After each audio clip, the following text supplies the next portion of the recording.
pagpasundayan, pagpakita ng tao, maugi ang mga kinaiyak sa tao nga gisaway o wagyud kayuti ni Kristo.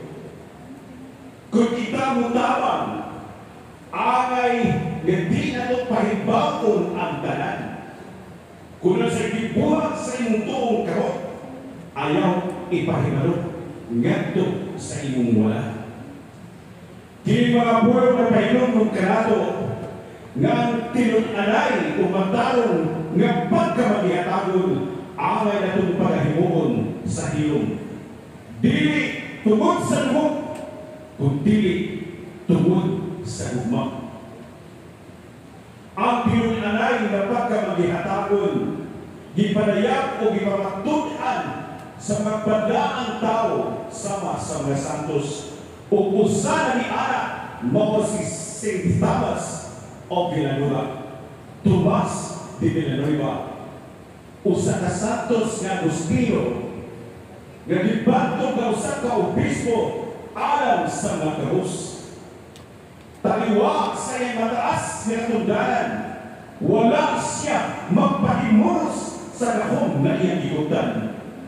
Gani ang iyang balay man sa mga tao nagkanahanglan o kabuhian o kapasilungan.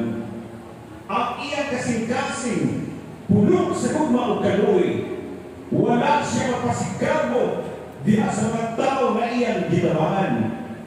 Mga kaigsunan ko ni Kristo, wala siya maghandong o ganti sa mga tao na iyang gitabangan.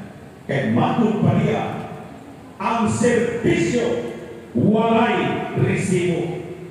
Akong balikon, ang serbisyo walay resibo. Labit say-sayta sa mga kalamidad nga nitabo. Baha nga personal yung taasa. Bagyo nga katadaghan. Linog nga balik-balik ganiha, milinog na pag-usap. Ang aftershocks may abot na sa 10,000 or more. Pero ang kinadag-ang aftershock, mao ang himuan sa mapipilang katao ang gitawag ng korupsyon. Niligyung tuwa na inundong kuso sa katao ng matay. Pagsaka sa kalangitan, isuro-suro siya ni San Pedro, manuroy sa talong. Natinga abatan kung kadito sa langit. Paskan naghanap yung orasan. Pero ilan sa malatigdan nga gikuston sa orasan. The speed of the hands of the clock is different from one another. Lain-lain malignagan. Yun. Dagamo sa akin yun. Pero anong makihundakan na yan yun? Ransigo na mano, prema na mano. Bingon sa Pedro doon. Dili sa kalangitan, daghang orasan. Kaya matang nasod sa kalibutan, niya orasan dili sa langit. Niya anong mga napakihan nyo, ingon siya, kung hinay dagan na doon, hinay sa korupsyon. O kusog doon, pero sa kusugan korupsyon. Nagdili siya, sampai nagkawakaw. Ingon si San Pedro, usa nung di panita. Ang orasan na unyo, huwag manire. Ingon sa tagaliba ka. Tara Pilipinas na ibo yun. Mawala ka wala ka. Kaya nginong orasan to sa akong kwarto. Ingon subit. Ingon ng pataron. O pinagda, din nginong yun. O isa. Ako ngimutan sa kwarto. Kaya ihingon akong sinifan. Kaya sa kusuka sa korupsyon sa Pilipinas. Mauling matang sa aftershock na tinuod yun sa akin. Makapahigagan kalangan, makapahigagan kalangan ang kangilan sa maong korupsyon. Diba sa korupsyon, pili lamang ang kwarta mo gikawat. Gikawat usap ang akong dignidad. Gikawat ang kamaturan. Gikawat ang gugmang pagpagawala nga amay ipanagat sa katawhan. Mga kaigsunan ko ni Kristo, pagkanian nga pamuntungon una-unahon. Urako, mo'y makay mahibawan ni mga tao di ang ilang bulsa liburo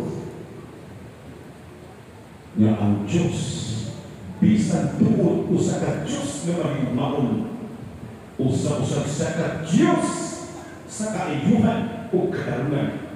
Yes, God is a loving God, but let us also remember that God is a just God. Atong iampo ang atong nasod.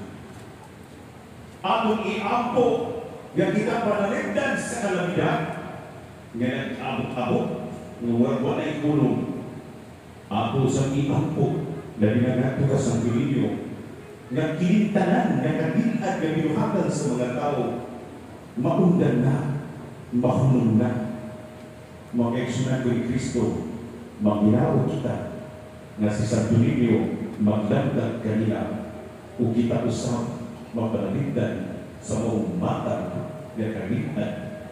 Dan busa uban kamuka ako sa pagharap o kanta ngadto kang Santo Niño aron ikaw o ako panaligdan kayo sa bata